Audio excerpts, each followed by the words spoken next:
All right, I'm gonna get started. These project talks can be quite tight with the 20-minute time window. So I'm here to talk about our experience at Redox with building an internal FHIR server, and maybe one particular area where that we found to be complex and that we had to make some decisions around and work through, and just wanted to share the learnings we had around that experience. So who am I? My name is Tristan Wilkinson. Like I said, I work at Redox, and I'm the tech lead with the Data Chateau team. I will talk about what the Data Chateau team is in a bit. But a little bit about me. I spent most of my life in different spots around New York State. I was educated at Rochester Institute of Technology, studying software engineering. Right after that, I actually cut my teeth in the investment banking technology industry. So for the first 10 years of my career, I was doing very different things than healthcare IT. And just recently, I've joined Redox in this wonderful space of healthcare technology. So what are we going to talk about today? I'm going to give a little background on who is Redox and what we do, and what's a Data Chateau in Redox. And that should give you a little context around our project. And then we're going to go into kind of our internal FHIR server ambitions and why we chose to try to build our own FHIR server, and how we did so using a dynamic query engine. And then I'll get into FHIR search and talk a little bit about the FHIR search spec, how we implemented it, some things that we had to decide as we were implementing it, and some realizations we came to regarding how we actually needed to safeguard our FHIR server against potential dangerous searches that could take down our database. And then we'll talk about some takeaways. So to talk about Redox, we usually start talking about traditional interoperability, and I'm actually going to steal a term that somebody used yesterday from a gentleman from Fidelity we were having a conversation with, and his comment was he doesn't want tech spaghetti. And that's kind of how I would describe traditional interoperability. If you're an app and you want to integrate with healthcare organizations or providers and do it at scale, oftentimes you're building these bespoke, customized integrations to all of these different providers, all of these different organizations, which are all running different EHRs. And even if they are running the same EHR, oftentimes they're still not conforming in terms of how they're exchanging data from those systems. So what we do at Redox is we try and simplify the tech spaghetti, and we try to give apps the ability to reduce interoperability friction through our platform. We want apps to be able to integrate at scale without having to scale their integration costs. And we want to be able to simplify integration by allowing them to just build towards one connection on our platform, allowing them to connect very quickly and easily to any of the other healthcare nodes on our platform. So if an app's on our platform and they want to integrate with a new healthcare organization that is also on our platform, in terms of the technology, it really isn't much more than a few clicks to get those feeds up and running quickly on our platform. So what's a Data Chateau in Redox? Redox initially started solving the problem for pushing real-time data between these systems. And there has been a need to solve the same problem more robustly in pull and query workflows, and even use data supplementation during real-time message exchange between all these healthcare systems. So Data Chateau could be considered the Redox platform data store.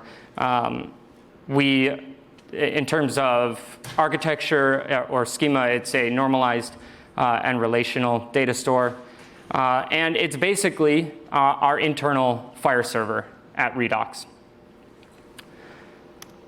Ooh, wrong way. So Data Chateau started a couple years ago more as an experiment to create this consistency across these pull and query workflows across all the different healthcare organizations. And we had to decide how are we going to solve that problem. So we decided, well, let's look at building a FHIR server. And why did we ultimately end up doing that? One, as any good architect will tell you, if you can delegate a decision or punt a decision, then do it. So FHIR actually helped us reduce our decisions that we had to make around the data modeling. Healthcare data modeling is complex, so if somebody else is making those decisions for us and we can iterate and experiment faster and get something up quicker because we don't have to debate or make those decisions, then that seemed to make sense. We ultimately said, well, maybe if this FHIR thing continues to gain momentum, we can actually expose this externally as a true FHIR server to our external customers. And then we also seem to be able to easily translate from FHIR search spec to SQL, which when we were going with the normalized relational data store, it seemed to make sense.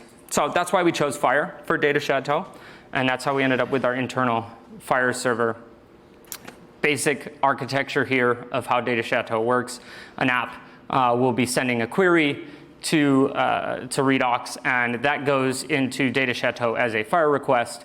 It goes through a dynamic query engine, which translates that into SQL, and then we run that SQL against our data store. If you saw John Stayer's presentation yesterday, he went into the nitty-gritty of how Microsoft does this. We do it a little differently because we have a different schema, but it's the same idea. FHIR parameters parsed and then translated into SQL, and then SQL executed on our data store.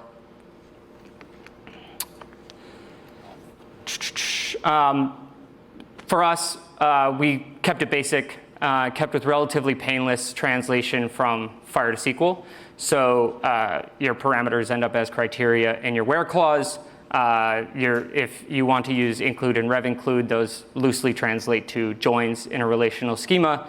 And then your operators can easily be translated to comparison operators in SQL. There is some complexity around things, for example, like contact point parameters like email, where you need to actually translate a single FHIR parameter into multiple criteria in your where clause. So a little bit about the FHIR search spec. Really powerful, but also really open. If anybody's gone to the link there above, you'll realize how much documentation there is around the search spec alone for FHIR. And I actually accidentally hit the print button this morning when in that page, and it showed me how many pages that would be if you printed it. It's over 30 pages. So that is just the search spec and doesn't even address any of the parameters within any of the resources. So here's an example of the US core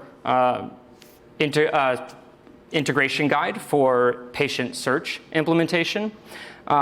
And I just wanted to demonstrate kind of what it spells out for a FHIR server that's required of a FHIR server that's going to implement FHIR search. And we're like, oh, this isn't bad. We should be able to do this. These are pretty basic requirements. And so we did that, and we said, all right, so we can just say we'll execute any search that has at least 2 of these 3 parameters in that for our patient search. And that shouldn't be too bad. Well, what we quickly realized is you could build some pretty dangerous searches if you're supporting all the features of FHIR. So does anybody want to take a guess at what this search is doing? Nobody? Nobody brave enough? It's basically looking to get all patients, all mal patients with a birth date greater than 1900, and then include the allergy intolerance for any of those patients and include the medication request for any of those patients, sort and do a count on all the records. translating that to SQL, even if you do end up being able to do that, you realize, do I actually want searches like this run on my FHIR server? And we quickly realized we had to put a lot of constraints in place on our FHIR server to ensure that customers couldn't run searches that would take down our infrastructure. Being a platform company, all our customers are sharing the same infrastructure. If one customer becomes a bad actor and starts executing dangerous searches, we're damaging all our customers, not just that one. So we really had to figure out ways to put safeguards in place on our FHIR server. So a little Spider-Man quote there for you. The different ways we discussed constraining our searches, because FHIR doesn't necessarily, at least that I've seen yet, specify ways, a standard way of doing this. So if you've got a data store backing your FHIR server, there's a few different options we discussed. You could just limit your results and say, we're never going to return more than 10 results. Again, if you're in John's presentation yesterday, he actually had that in his dynamic SQL as well. The problem is a single result search can still kill a database if there are joins and criteria across multiple tables. You could use timeouts. And we decided that that would end up in a state of, or our clients would end up in a state of FHIR search whack-a-mole.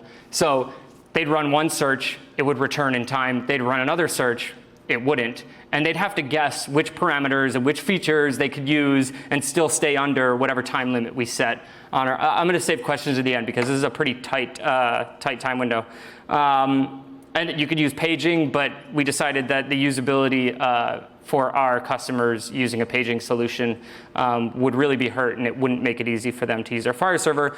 What we ultimately decided on is we're just going to have to do like manually maintained parameter validation, which is probably the least desirable option, but the most reliable. And we kind of have to suffer through the maintenance of, if we identify more dangerous combinations of parameters, we have to manually protect against those. And then we have to provide documentation to our customers to say, here's how you can search for a patient. You can only use these sets of fields, or you can only use rev include with these resources when searching for patients, because again, we want to protect against them taking down our FHIR server shared infrastructure. So some of the takeaways.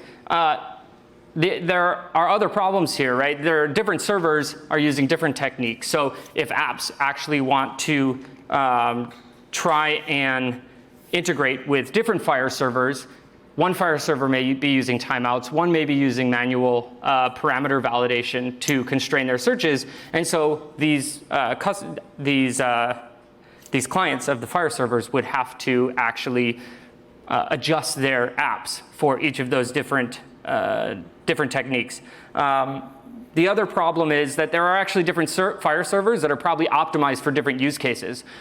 Us in particular, we optimize for patient care workflows. So we have a lot of indexes on identifiers and expect a lot of patient-based searching. So single patient, the results for those patients.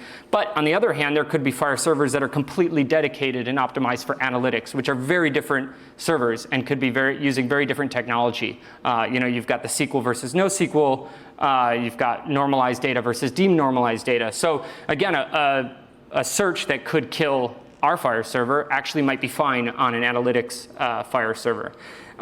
So one of the biggest takeaways we came away with was we didn't see a ton of standards in FHIR around this stuff. So maybe there's a standards opportunity here for implementation guides that drill down into use cases and maybe give some search constraint guidelines for those use cases so that the clients of FHIR servers and the implementers of FHIR servers can kind of agree on this contract for here's how you're allowed to use our FHIR server, and the customers know, I know exactly what the capabilities of these FHIR servers are.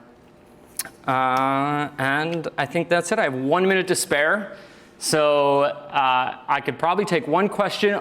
And I just want to let everybody know, if you still have questions, I will be around for drinks and lunch in McKinley. So please come talk to me if you want to talk about anything you saw here. Yes? Can you show the query which kills your server? This was just an example. We didn't actually run this on our server. What's the problem with this query? Why it kills your server? It's quite simple query, just three simple queries. Well, just the mass amount of data that could be coming back here. You're looking for all males whose birth date is greater than 1900. So you're looking for the data of all the males in your system, the patient resource around that, and then you're saying also include their allergy intolerance and also include their medication request for any of those patients. So there's actually the query that would occur for the allergy intolerance would actually use the results of the patient query to determine what allergy intolerance records to pull up. This would be a massive query if we actually implemented all these features and dynamically generated the SQL. Okay, I don't want to take any of Faye's time, so thank you very much.